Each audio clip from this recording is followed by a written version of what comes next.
friends, Crystal LeVanway here with a little Phoenix real estate market update for you, a little fun one.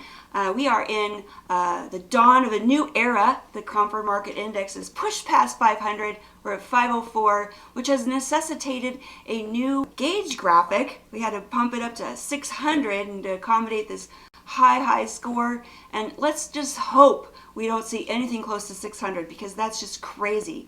As you know, the Cromford Market Index gives us a little indication of which way prices are headed. 100 indicates a balanced market, so I don't need to tell you 500 is like way not balanced.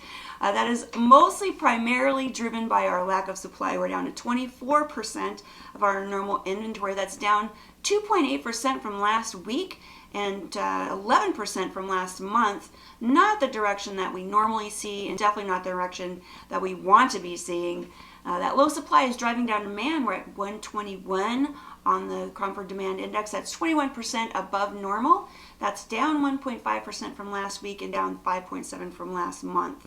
I think that's going to continue to be the case because, hey, buyers would love to buy a house, but they just can't find one to buy. Taking a look at our top 5 cities, we got Avondale on that top spot with a Cromford Market Index barreling towards 1,000. And Avondale is kind of a magical city. That's why it's at top spot so often. It's got a pretty large inventory of affordable homes. The median home price over the last 3 months has been $303,000.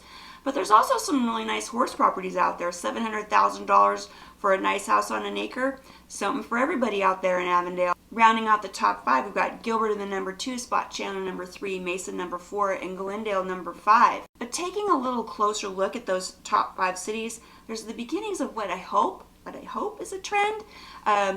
The demand is dropping in all of those cities because of the incredibly low inventory. Take, for example, Gilbert with only 12% of the normal inventory. The demand in Gilbert is down to 91. That's 9% below normal.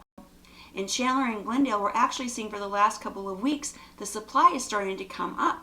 I can't say that 14% of the normal inventory is exactly, it's time to shoot off fireworks or anything, but maybe the beginnings of some sort of trend to give us some relief in this incredible lack of supply. This is a trend all across the country, but Arizona is one of the states that's struggling the most with having enough houses to go around.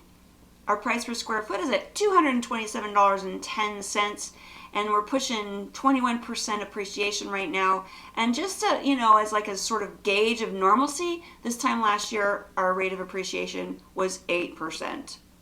If you're looking for some cities that maybe have a little more inventory, maybe Casa Grande with a supply index of 44, although that only represents in that case 14 days of inventory. Casa Grande, Coolidge, those areas out there are really seeing a lot of growth because there's some big businesses coming out that way. So we're going to see some real action out there in those southern suburbs. Arizona City has a supply index of 37. Where's Arizona City, you ask? Well, if you go to Casa Grande and just keep driving, you'll hit Arizona City. Gold Canyon, for those of you that are looking for a little higher end home with some beautiful views, check out Gold Canyon, supply index of 40.4, and that represents a whopping 30 days of inventory. This is going to continue to be the case as long as our supply levels are low. Demand is dropping, but really supply levels are not increasing enough to start to bridge that gap between supply and demand. As long as there's this chasm between what people want and what they can buy, we're going to continue to see frustrated buyers, rising prices, and just a lot of insanity basically in the market. New builders, we're counting on you to build those houses as fast as you can, but builders are facing a real situation right now with lumber prices up 180% from last April. So not only are they paying more, there's some reports that the average price for a new home has gone up $24,000 because of the increased price in lumber, but it's also hard to come by. And it's not just the 2x4s and 2x6s, it's the OSB that they use for the sheathing. Basically anything with wood in it is going to be impacted by this shortage. The National Association of Home Builders is working with the government to try and find some relief, trying to find some ways to increase domestic production, and also maybe address those tariffs that have been applied to Canada that really drove up the prices. If they can renegotiate that trade deal, maybe that'll help too. And I know you don't want to hear this, buyers, but interest rates are trending up. 2.81 on the old Freddie Mac scale, 3.04 on the Mortgage News Daily Index, which is a daily index. So they are kind of rocketing up into the 3s versus the high 2s. But let's be honest, if you have to pay 1/4% more for your mortgage, the low 3s are still really great. And is that really going to be the deal killer for you to not buy a house? Probably not. Let's be honest. The deal killer is that there's no houses to buy. So keep an eye on the interest rates, but that's really not the big story here.